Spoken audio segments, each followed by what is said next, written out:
முடிஞ்சிருச்சு. 5வது நாள் என்ன முடிஞ்சிச்சு? இயேசு தேவ தூதரிலும், 2வது, 3வது ஆசார், 4வது பலியை காட்டிலும் அவர் என்ன? இப்போ பலியை காட்டிலும் அவர் பெரியவர். என்ன இப்போ? ஒன்னும் இல்ல, பார்த்து நடந்துக்கோ. 5வது என்ன சொல்லுங்க? என்ன சொல்லுங்க? அவரு யார்? அவர் எப்படிப்பட்டவர்? தேவ தூதரிலும் பெரியவர். அவர் எப்படிப்பட்டவர்? தேவ தூதரிலும். 2வது, 3வது, 4வது பலியிலும் பெரியவர். சரி, என்ன இப்போ? பார்த்து நடந்துக்கோ. 5வது விசுவாசித்து காத்துக்கொள், விசுவாசித்து பிழைத்துக்கொள், விசுவாசித்து நிலைத்திரு. சரி, இப்போ இந்த 10ஆம் வசனத்துல ஏற்கனவே நான் ஸ்டார்ட் பண்ணிட்டேன். 18 வரையில பலி குறித்து 10ஆம் அதிகாரம் 19ல இருந்து 19ஆம் வசனம், 10ஆம் அதிகாரம் 19ஆம் வசனத்திலிருந்து 12ஆம் அதிகாரம் அல்லது 13ஆம் அதிகாரம் 19ஆம் வசனம் வரைக்கும் கிறிஸ்துவை மையமான வாழ்க்கை வாழக் கடவோம். எப்படி?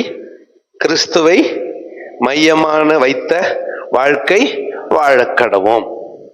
அதுல முதல் பாயிண்ட், சபை கூடுதலை சிலர் விட்டு விடுகிறது போல நாமும் விட்டு விடாமல் ஒருவருக்கொருவர் புத்தி சொல்ல கடவோம். நாளானது சமீபித்து வருகிறதை எவ்வளவாய் பார்க்கிறீர்களோ அவ்வளவாய் புத்தி சொல்ல வேண்டும். அடுத்து, சத்தியத்தை அறியும் அறிவை அடைந்த பின் நாம் மனப்பூர்வமாய் பாவம் செய்கிறளாயிருந்தால் பாவங்களின் நிமித்தம் செலுத்தத்தக்க வேறொரு பலி இல்லையே, நியாய தீர்ப்பு வரும் என்று பயத்தோடே எதிர்பார்க்குதலும் விரோதிகளை பட்சிக்கும் கோபாக்கினையுமே இருக்கும். மோசேயினுடைய பிரமாணத்தை தள்ளுகிறவன் இரக்கம் பெறாமல் 2-3 சாட்சிகளின் வாக்கினாலே தண்டிக்கப்படுகிறானே, சாகிறானே. தேவனுடைய குமாரனை காலின் கீழ் மிதித்து தன்னை பரிசுத்தம் செய்த உடன்படிக்கையின் இரத்தத்தை அசுத்தம் என்று எண்ணி கிருபையின் ஆவியை நிந்திக்கிறவன் எவ்வளவு கொடிதான ஆக்கினைக்கு பாத்திரவானாய் இருப்பான் என்பதை யோசித்து பாருங்கள். முக்கியமா பழி வாங்குதல் எனக்குரியது, நானே பதில் செய்வேன் என்று கர்த்தர் சொல்லுகிறார். பழி வாங்குதல் எல்லாம் கொஞ்சம் கவனிங்க. நான் கூட ஒரு 5 வருஷத்துக்கு முன்னால 10 வருஷத்துக்கு முன்னால செம்ம வாயாடி நானு. இப்ப மட்டும் நான்றீங்களா? இப்ப மட்டும்னா சாதாரணமா நாளாடின்றீங்கல்ல, தெரியுது உங்க பார்வையில செம்ம வாயாடி. யாருன்னா என்கிட்ட எதனா சொல்லி மாட்டிக்கினாங்கோ, அவங்கள என் வார்த்தையால சுற்றுவேன். இப்போ அந்த வார்த்தை பழி வாங்குதலான அந்த வார்த்தைய சொல்லாம இருந்துக்கலாமோன்னு தோணுது. கடும் சொல்ல விட்டுட்டு இருந்திருக்கலாமோன்னு தோணுது.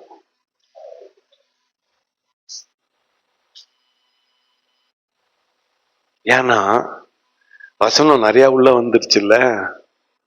பழி வாங்குதல் ஆண்டவர் பார்த்துக்கிறார். நம்ம ஏன் பழி வாங்க போனோம்? இன்னும் நம்மளால ஆன உதவியை செய்யலாம். இன்னும் நம்மளால ஆன உதவியை செய்யலாம். பழி வாங்குதல் கர்த்தருக்குரியது. 30ஆம் வசனம்பா. பழி வாங்குதல் எனக்குரியது, நானே பதில் செய்வேன் என்று கர்த்தர் சொல்லுகிறார் என்றும் கர்த்தர் தம்முடைய ஜனங்களை நியாயம் தீர்ப்பார் என்றும் சொன்னவர் இன்னார் என்று அறிவோம். ஜீவனுள்ள தேவனுடைய கைகளில் விழுகிறது பயங்கரமா இருக்குமே. என்ன புரியுதா? யாருக்கு புரியுது பார்க்கலாம். ஜீவனுள்ள தேவனுடைய கைகளில் விழுகிறது பயங்கரமாய் இருக்குமே, இடஞ்சுட்டி பொருள் விளக்குக. சொல்லுங்க. Very good. தாவீது பாவம் ஜனங்களை என்ன சொல்லிட்டான், சென்சஸ் எடுக்க சொல்லிட்டான். யோகா போனாலும் கேட்கல, எடுத்துட்டான். ஆண்டவர் சொன்னார், நீ தப்பு பண்ணிட்ட, உனக்கு முன்னால 3 வருஷம் சத்துருக்களால் துரத்தப்படணுமா, 3 மாசம் 3 வருஷம் வறுமை பஞ்சம், 3 மாசம் சத்துருக்களால் துரத்தப்படுமா, 3 நாள் நான் உன்னை அடிக்கணுமா. தாவீது சொன்னான், தேவனுடைய கைகளில் விழுவது எனக்கு நலமா நான் சாத்தா யார் கையில சாவுறேன், ஆண்டவர் கையில சாவுறேன். அந்த அந்த 70,000 பேர் செத்துட்டாங்க. எருசலேம் பக்கமா தூதன் முகத்தை திருப்பின போது உருவின பட்டயத்தோட இருக்கிறப்போ தாவீது நின்ட்டான். நான் தானே தப்பு பண்ணேன், இந்த ஆடுகள் என்ன செய்தது. ஆண்டவர் போது நிறுத்திட்டார். 3 நாள் நியாயம் தீக்கல, ஒரே நாள்ல ஒரு 5 நிமிஷத்துல நிறுத்திட்டாரு. போதும்ட்டு மனது இறங்கி அந்த இடத்துல ஓர்நாணி நிலமாய் அது இருந்தது. பெரும் விலை கொடுத்து அந்த நிலத்தை வாங்கி ஆடு மாடை வாங்கி அந்த கலப்பைகளை வெட்டி அங்கேயே பலி செலுத்தினான். அதை கர்த்தர் சுகந்த வாசனையாய் நுகர்ந்து கொண்டார். சில ஆண்டுகள் கழிச்சு அதே இடத்துல தான் சாலமோன் தேவாலயத்தை கட்டினான். அது அப்படிப்பட்ட ஒரு இடம். ஒரு சின்ன கன்ஃபியூஷன். 34ஆம் வசனத்தை வாசிங்களேன். நான் கட்டப்பட்டிருக்கையில் நீங்கள் என்னை குறித்து பரிதபித்ததுமன்றி பரலோகத்தில் அதிக மேன்மையும் நிலையுள்ளதுமான சுதந்திரம் உங்களுக்கு உண்டென்று அறிந்து உங்கள் ஆஸ்திகளையும் சந்தோஷமாய் கொள்ளையிட கொடுத்தீர்கள். இங்கதான் வம்பு வந்துச்சு. இங்கதான் வம்பு வந்துச்சு. ஏன்னா ஆத்தர் யாருன்ற சந்தேகம் இங்க கொஞ்சம் தலை தூக்கிடுச்சு. ஆத்தர் யாருன்ற சந்தேகம் இங்க தலை தூக்கிடுச்சு. இந்த வசனத்தை வச்சுக்கின்னு தான் நிறைய பேரு இத்த கூட யார் தான் எழுதுந்து, பவுல் தான் எழுதுந்துன்னு சொல்றாங்க. ஏன்னா அவருடைய லாங்குவேஜ் இது. நான் கட்டப்பட்டிருக்கையில் நீங்கள் என்னை குறித்து பரிதபித்ததும் இன்றி பரலோகத்தில் அதிக மேன்மையும் நிலையுள்ளதுமான சுதந்திரம் உங்களுக்கு உண்டென்று அறிந்து உங்கள் ஆஸ்திகளையும் சந்தோஷமாய் கொள்ளையிட கொடுத்தீர்கள். ஏன் பவுல் மட்டும் தான் ஜெயில இருந்தாரா? பேதுரு இல்லையா? எப்படி பவுலுக்குன்னு டெடிகேட் பண்றீங்க? பர்னபாக்குத்தான் ஜெயில இருந்தாரு. ஆக்கிலா பிரிஸ்கிலாக்குத்தான் ஜெயில இருந்தாங்க. இந்த கிறிஸ்துவ நிமித்தம் கட்டப்பட்டவன் அப்படிங்கிற அந்த ஒரு வார்த்தைக்கு மட்டும் யாருக்கு சொல்லிடுறீங்க? பவுலுக்கு சொல்லி. அதனால்தான் இன்ட்ரோடக்ஷன்ல சொன்னேன், பர்னபா எழுதி, பேதுரு சொல்லி, பர்னபா எழுதி, ஆக்கிலா பிரிஸ்கிலா இவங்க அவங்க தகவல்களை சொல்லி பவுல் கிட்ட குத்து எடிட்டிங் பார்த்து அப்புறமா இந்த புத்தகம் வடிவமைத்திருக்கலாம். எல்லாருடைய பங்கீடு இது இருக்கிறபடியால் யாரும் பேர் போட்டுக்காம விட்டுட்டுக்கலான்னு சொன்னேன்ல, அது ஓகேவா? நம்ப மாட்டீங்க நீங்க. 11ஆம் அதிகாரத்துக்கு வருகிறோம். இந்த ஒரு 10 நிமிஷத்துல சொல்லி முடிச்சிடலாம், மிச்சத்தை நாளைக்கு பார்த்துக்கலாம். ஏன்னா இது ரோமர்ல இருந்துக்கணும். நல்லா கவனிங்க. எபிரேயர் 11ஆம் அதிகாரம் எங்க இருந்துக்கணும்? ரோமர்ல. ஏன்னா விசுவாசமானது நம்பப்படுவைகளின் உறுதியும் காணப்படாதவைகளின் நிச்சயமாய் இருக்கிறது. அதனாலே முன்னோர்கள் சாட்சி பெற்றார்கள். நீங்க பாத்தீங்கன்னா, நான் கொஞ்சம் உங்களுக்கு ஞாபகப்படுத்த விரும்புறது 2 பிரசங்கம். அந்த 2 பிரசங்கம் ஏறத்தாழ இங்க இருக்குது. அதனால இது பேதுரு எழுதுனதுன்னு நான் நம்புறேன். நீங்க நம்பலனால உங்க இஷ்டம். இப்ப நான் ஒரு காரியத்தை இது பேதுருனுடைய பங்களிப்பு இதுல இருக்குதுன்னு நான் சொல்றதுக்கு ஆதாரம் இந்த 11ஆம் அதிகாரம். மேல் வீட்டறையில பரிசுத்த ஆவியானவர் கட்டளையிடப்பட்டார். இடிமுழக்கம் உண்டாச்சு. வெளியே இருக்கிற கிரவுண்ட்ல 3000 பேர் கூடி வந்துட்டுக்கிறாங்க. பேதுரு மேல இருந்து வெளியே வந்தாரு. பரிசுத்தாவில் நிறைந்தவராய் தைரியமாய் பிரசங்கம் பண்ணாரு. அந்த பிரசங்கத்தை வீட்டுக்கு போய் படிங்க. இந்த முறை நீங்க வீட்டுக்கு போய் அப்போஸ்தலர் நடபடிகள் 1-2 அதிகாரங்கள், குறிப்பா 2ஆம் அதிகாரத்தின் பிற்பகுதி, பரிசுத்த ஆவியை பெற்ற பின்பு பேதுரு பண்ண முதல் பிரசங்கம் குறிப்பெடுங்க, பாயிண்ட்ஸ் எடுங்க ஒரு பேஜ்ல. எபிரேயர் 11ஆம் அதிகாரம் குறிப்பெடுங்க இன்னொரு பேஜ்ல. நான் நினைக்கிறேன் 7வது 8வது அதிகாரத்துல ஸ்தேவான் ஒரு பிரசங்கம் பண்ணுவான். ஸ்டீஃபன் பிரசங்கம் எத்தனாவது அதிகாரம் பாது? 7. இத ஒரு குறிப்பெடுங்க. இந்த 3 பிரசங்கத்தையும் பாருங்க. ஸ்தேவானின் பிரசங்கம், பேதுருவின் பிரசங்கம், எபிரேயர் 11. நிறைய வார்த்தைகள் வசனங்கள் காமனா இருக்கும். இல்ல அப்படி மறிக்கிறீங்க? அப்ப நான் தைரியமா முன்னால இருந்து வீடியோலயே சொல்றேன்னா நான் படிச்சுட்டு தானே வந்திருப்பேன். சும்மா காத்துல அடிக்கிற மாதிரி அடிக்க முடியுமா? ஒரே மாதிரி இல்லைன்னா கூட ஏறத்தாழ ஒரே மாதிரியான வார்த்தைகள், கருத்துக்கள் அங்கே இருக்கும், சாயல் இருக்கும். இப்போ இங்க விசுவாசத்தினாலே யாரெல்லாம் ஜாம்பவான்களாய் மாறினார்கள்?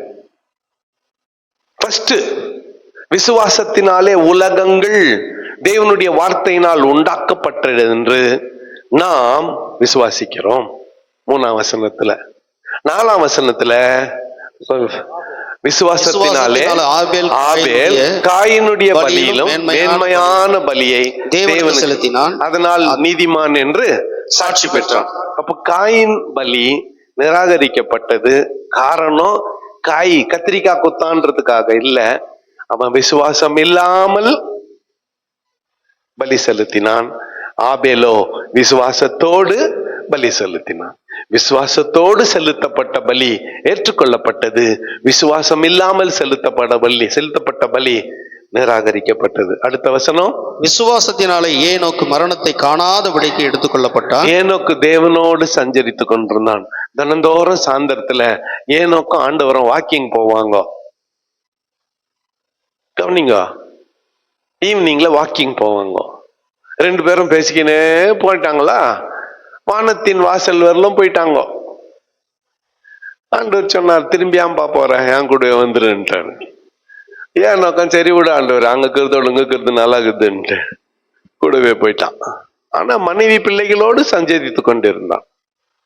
இதுதான் சவால். ஆதியாகமத்துல வாசிக்கிறப்போ ஏனோக்கு தன் மனைவி பிள்ளைகளோடு வாழ்ந்து கொண்டிருந்த போது காணப்படாமல் போய்விட்டான்.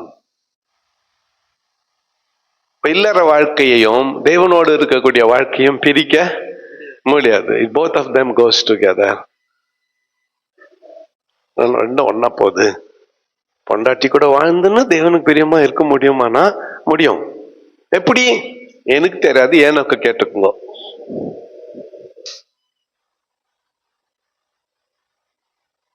சத்யராஜையா, இது தெரிஞ்சிருந்தா நான்யா பிளிகர்ன்றீங்களா? சரி, ஓகே. அடுத்து விசுவாசத்தினாலே நோவா, 6ஆம் வசனம் எல்லாம் சேர்ந்து வாசிக்கலாம். விசுவாசம் இல்லாமல் தேவனுக்கு பிரியமா இருப்பது கூடாத காரியம். ஏனென்றால் தேவனிடத்தில் சேர்கிறவன் அவர் உண்டு என்றும் அவர் தம்மை தேடுகிறவர்களுக்கு பலன் அளிக்கிறவர் என்றும் விசுவாசிக்க வேண்டும். கைத்தட்டி ஆண்டவருக்கு ஜோரா கைத்தட்டி.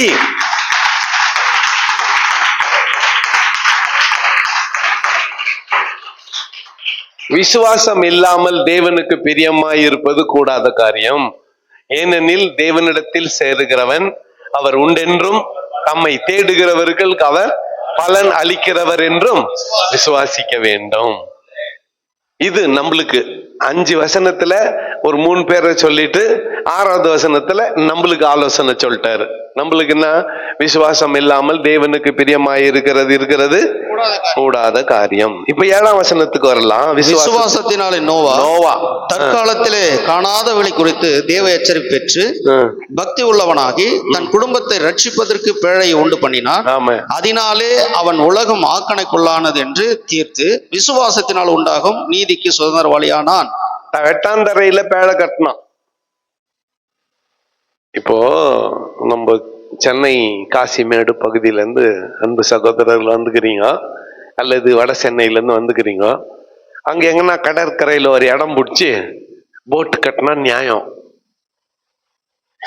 ஒரு 20 பேரை கூப்பிட்டு கயிறு பிடிச்சி இழுத்து போட்டை எங்க விட்டுடலாம்? கடல்ல விட்டுடலாம். தண்ணியில மிதந்துன்னு உள்ள போயிடும். இப்ப நான் இந்த இடத்துல போட்டு கட்டுறேன்னு நினைச்சுக்கோங்களேன்.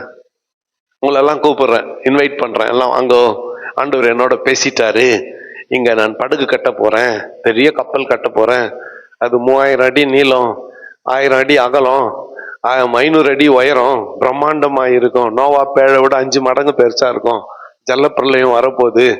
நீங்க என்ன தெரியுமா சொல்லுவீங்க?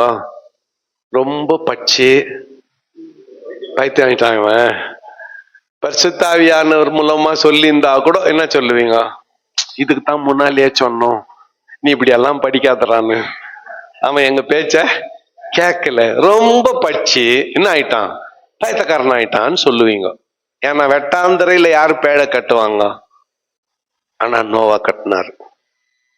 எல்லாரும் பரியாசம் பண்ணாங்க, ஆனாலும் கட்டினார்.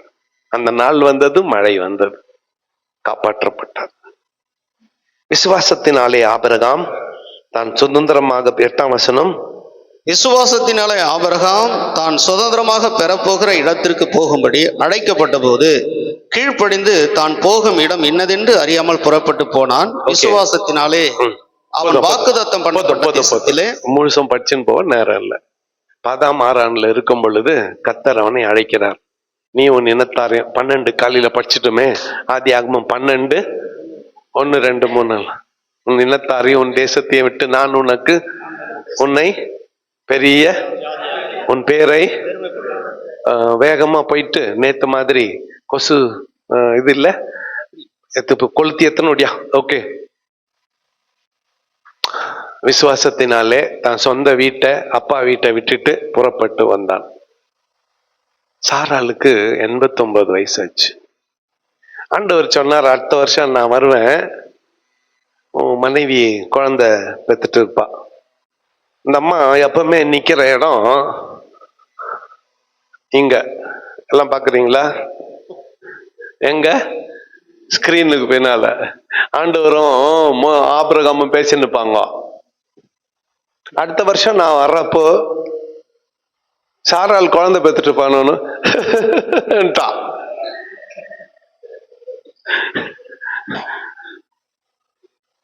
ஆபிரகாமுன்னா அவளை பத்தி தான் தெரிஞ்சுக்கித.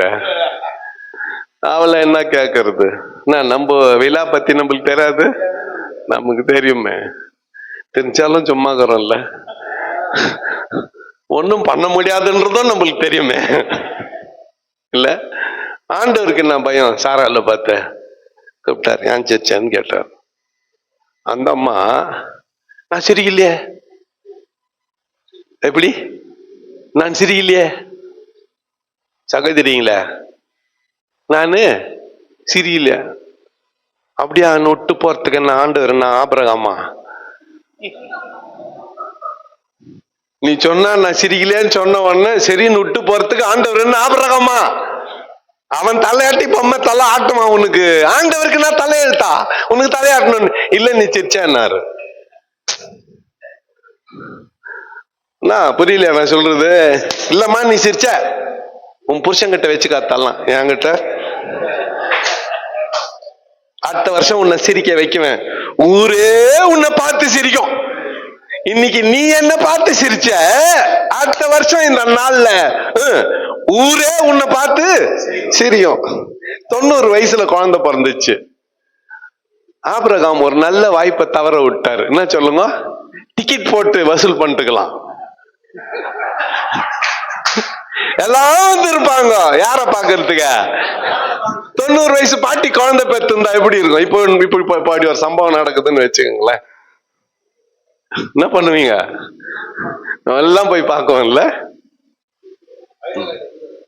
ஓகே, விசுவாசத்தினாலே சாராள் சிரிச்சா, ஆனா தேவனை விசுவாசித்தாள். 90 வயதில் ஈசாக்கை பெற்றெடுத்தாள்.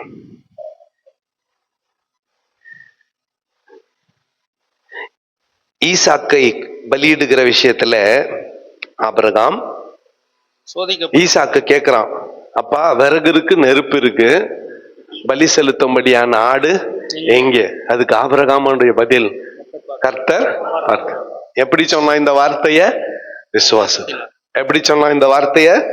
விசுவாசத்தினாலே. விசுவாசத்தினாலே ஈசாக்கு வருங்காரியங்களை குறித்து யாக்கோபையும் ஏசாவையும் மாற்றி ஆசீர்வதித்தான். கரெக்ட் தானே? பிளஸ் பண்றப்போ யாக்கோபு அதிகமா பிளஸ் பண்ணிட்டான். அதே மாதிரி விசுவாசத்தினாலே யாக்கோபு தன் மரண காலத்தில் யோசேப்பினுடைய 2 குமாரரையும் மாத்தி ஆசீர்வதிச்சான். எப்ராயிம். விசுவாசத்தினாலே மோசே பிறந்த போது அவங்க அம்மா பேழை செஞ்சு கீழ் பூசி அதை துணியில சுத்தி பேழையில் அனுப்பிட்டாங்க.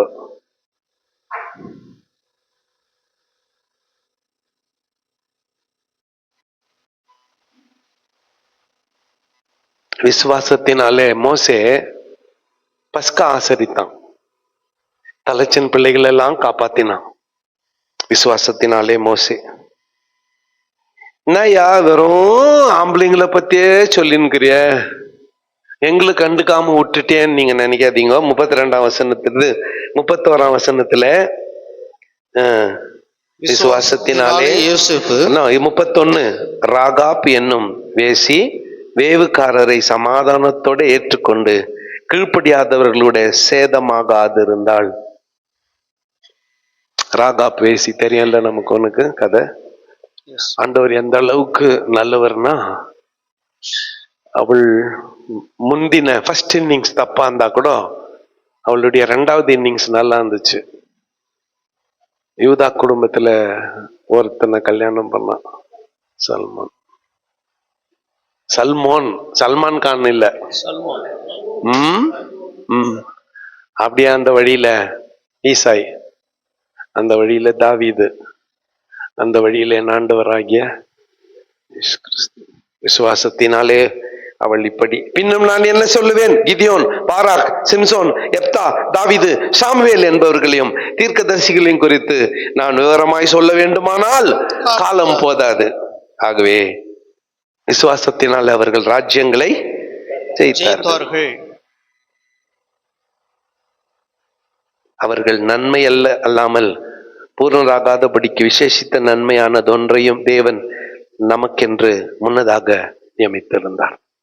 விசுவாசம் இத்தனை ஆசீர்வாதங்களை நமக்கு அள்ளி கொடுக்க வல்லமை படைத்ததாய் இருக்கிறது. ஆகையால் 13:1 இத்தனை திரளான சாட்சிகள், மேகம் போன்ற இத்தனை திரளான சாட்சிகள் நம்மை சூழ்ந்து கொண்டிருக்க, பாரமான யாவற்றையும் நம்மை சுற்றி நிற்கிற பாவத்தையும் தள்ளிவிட்டு விசுவாசத்தை முடிக்கிறோமாய் இருக்கிற இயேசுவை நோக்கி நமக்கு நியமித்திருக்கிற ஓட்டத்திலே ஒருமையோடு ஓடக்கணும். இந்த வசனத்தை ஒழுங்கு மரியாதை எல்லாரும் படிக்கணும். ஒண்ணு அவங்க பைபிள்ல படிங்க, எல்லாம் டிவில படிங்க. எல்லாரும் சத்தமும் கேட்கணும். ஏன்னா இந்த முழு புத்தகத்தினுடைய ஒரு வரி செய்தி இந்த வசனத்துல இருக்கிறது. எந்த புத்தகத்தினுடைய?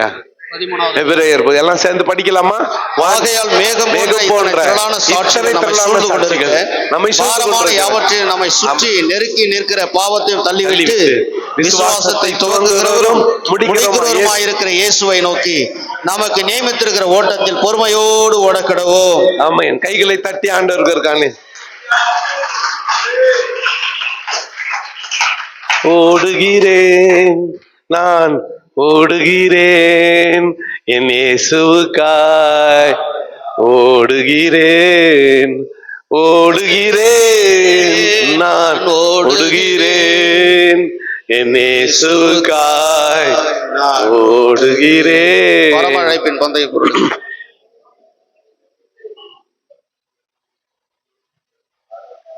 பரம அழைப்பின் பந்தய பொருளுக்காய் நான் லக்கை நோக்கி ஓடுகிறேன்.